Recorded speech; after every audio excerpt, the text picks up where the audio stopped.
Hey everyone. So today I want to talk about what to do with your old stuff. So over COVID, collecting collectibles have seen a surge of new folks coming in, and really these folks aren't new, but returning. Myself as an example, I collected Star Wars CCG as a kid, and my collection sat in boxes for 15 years. And this is a narrative that's playing out over and over and over again. Folks are finding their collections as they clean out garages, as they clean out storerooms, as they clean out storage units, etc. So I wanted to help people navigate this and think about what to do with the stuff you're finding, whether it's Star Wars CCG, which I'm going to be mostly talking about today because that's what I'm most familiar with, or Dragon Ball Z, or Lord of the Rings, which I'm also a big fan of. But what to do? So I think the first step in this is to set a goal, right? Like, what do you want to accomplish? Are you looking to get back into the game? Are you looking to try to, finish sets? Are you really just looking to get rid of the stuff, right? And I put this as the first step because I think it's really important in helping frame what you want to do next, right? If you're really just looking to make a quick buck, then I think eBay is probably your best bet. But whenever you're talking about selling anything, there's always going to be a time versus money debate, right? Do you want to spend the time organizing this stuff and putting it into a way that's going to be a more desirable product, or do you just want to get rid of it? So I think that's sort of step one, and I put that at step one because I think it helps influence the next steps. So the next one is get organized. How do you do this? Well, I would first recommend finding a community, right? And so if you just put into Google, like with Star Wars CCG, there's a players committee that still keeps the game alive and have immense amounts of collecting resources rather, like Excel spreadsheets and checklists. So I have all my stuff in Excel. I would highly recommend you do the same. It can be a little tedious on the front end, but it is so helpful to know where your stuff is. So that's step one, or step two, I guess, in this. And how do you get organized? So I'm gonna move this camera down a little bit, and I'm gonna show you just a stack of cards. So I see this all the time where, I found this stack of cards. What do I do? I don't know what's good, what's not good. So every card game that I've ever experienced has sets, right? So there's a launch set, and then there's expansions that came out sequentially usually. So with these sets, there's always some sort of indicator, right? And so on Star Wars CCG, this little indicator here is telling me that this is A New Hope. And so you have a bowcaster here. This indicator, once again, so I'm going to the same spot. This is attack run, and you see there's a little indicator right here that is telling me what set it is. And I will post some links of, how to find these indicators and what they mean for Star Wars CCG, but this is also true for Magic and for other games. They came in sets, so I would first recommend putting them into piles based on, the set, because all of these, folks are maybe looking to complete them or looking for certain cards from it. So that's sort of step one.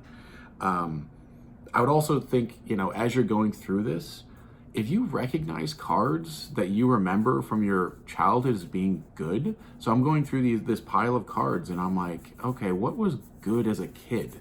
There's a good chance that as you go through it, so for example, I was just going through this pile of cards and I spotted General Veers, and it looks like a pretty minty, which is a word for, nice condition, General Veers. And I remember playing this game and thinking, General Veers is pretty good. So as I would sort cards into piles, I just put this one aside. And I'd do that for every other, what I would call main, and I'm speaking for Star Wars CCG, but I think this is applicable as well to many other games. If you as a kid or you as a young adult remember this card being good, chances are it is good. It is still valuable or useful. And so just to kind of put that off to the side. So as I sort things, and this is what you could do as well with your collection, sort it into sets, but also start pulling aside cards like, General Veers, who is still a really great card, and putting that, into a separate pile, because what you want to do is, catalog what you have, but also start putting aside the bigger ticket items or things that are gonna really anchor down the value of your collection, or frankly just be really useful to play with later. So as I would sort through these cards, I would put them in different sets, And that's sort of like the next step of getting organized. Unfortunately, for a lot of older CCG games, there's not a rarity indicator. So nowhere on this card. So this little symbol here tells me that he's from Hoth, which would make sense. But nowhere on the card is there a rarity indicator, which is a bit of a bummer and makes this process so much more difficult, which is why I recommend to folks that are sort of doing this initial sort, like they just found the box, their shoebox worth of stuff, and they're like, how do I even go through this? Start by sorting into sets and then grabbing these cards that seem to be good, or that something in your brain is saying like, hey, I remember playing with that, and so I bet that's still good. And so to put those off to the side as you do your sorting. So in Star Wars CCG, this is like, you see a Darth Vader, there's probably still a good chance that Darth Vader's a good card. And same thing with Han Solo, Luke Skywalker, etc. So that's sort of step 2, is to get organized and to catalog what you have. If you don't want to use Excel, if Excel gives you absolute nightmares, there's lots of other ways to do it. So step 3 is kind of do some research, and I would highly recommend finding a community. I don't love Facebook as a place, but I think there's a lot of community that can be found, especially with older games, everything ranging from Star Wars to Lord of the Rings to Pokemon. There's lots of Pokemon stuff. That's obviously not a dead game, but there's some communities, and you're going to find people in a marketplace depending on what you want to do. So I thought when I came into this hobby, or back into this hobby a year and a half, 2 years ago during COVID, that I just want to get rid of my stuff. But it turns out that I wanted to complete my stuff, and I've really enjoyed this game. This has become a really fun hobby, along with a bunch of other dead CCGs. So doing that research, the internet is obviously your friend. Just go to eBay, specifically, type in the card and the card game. So it's also something to figure out, is like, what is this card game, right? And with some of the games I see come up, I'm like, I don't really know or remember, but put it into Google, figure out what the game is, and then just type it into eBay and click on the sold. And that's going to give you an indicator of what people have paid for it. Just because you see a posting of General Veer's $12,000, like I could put that up, but that doesn't mean that's what the going rate is. That doesn't mean that's what people are paying. If I click to General Veer's, Star Wars CCG, it probably sells for $6 to $8 or something, right? So I would really do that research and figure out, where are prices, what is demand, and do you even want to delve into this stuff, right? This is a time versus money debate. If you just want to skip all these steps and just put all your cards into a big pile and call it a lot, then absolutely that's your total right to do it, and you don't want to go through this stuff because it seems super tedious, which it can be, which I've actually found collecting to be very kind of relaxing and therapeutic. I enjoy sorting cards, but that's not going to be for everybody. So the sort of next step, I guess, is step 5, is figure out how you want to store them once you've sorted them out. So I am a big fan of these boxes. You can fit, however many cards in here. So I have all of my rares. Any rare that I have a duplicate of, I will put into, so here's 2 attack runs. So what I will do is I will put them in what's called a penny sleeve. I'll put them both in the penny sleeve, and then just stick them in the box like this. And so you have 2 cards in here, and then when I'm looking through the box later, it's easy to locate this card, and I see behind it there's 2, so I have a duplicate.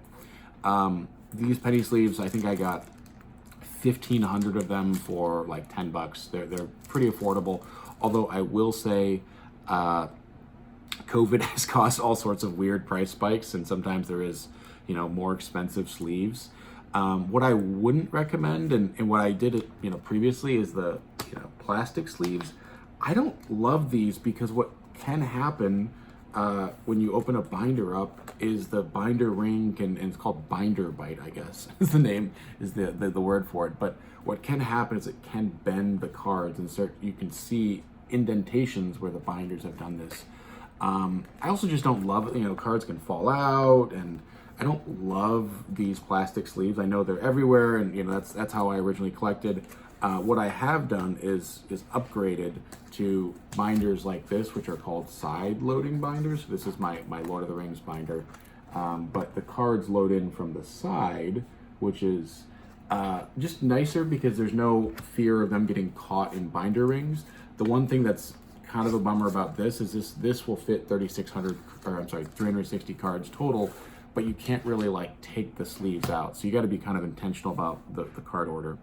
So I like doing that for complete sets. Side-loading binders are great. You can just kind of Google that and find a whole bunch. And then for, you know, rare cards, I put them in top loaders, which are these. And so as you kind of sort stuff, I would just, you know, put stuff off to the side that you think is valuable, and keep in mind that condition is everything. You're talking about 25-year-old product.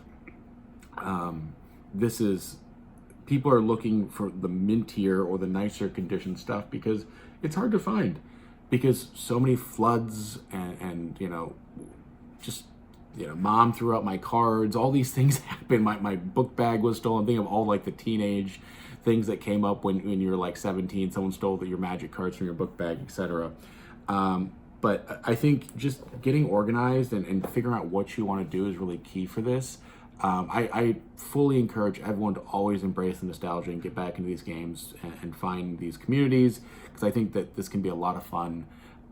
So I'm going to stop there. This is sort of my overview of, you know, what to do when you find your collection. Just get organized is the biggest key, and buy set is probably the easiest way to do it, regardless of card game. Okay, well, don't forget to like and subscribe. I'm really been pleased with people's responses to the videos. It's been super awesome. You guys are great, and I hope that I can just keep on talking about my dorky card games and board games with everybody. All right, thanks. Have a good one.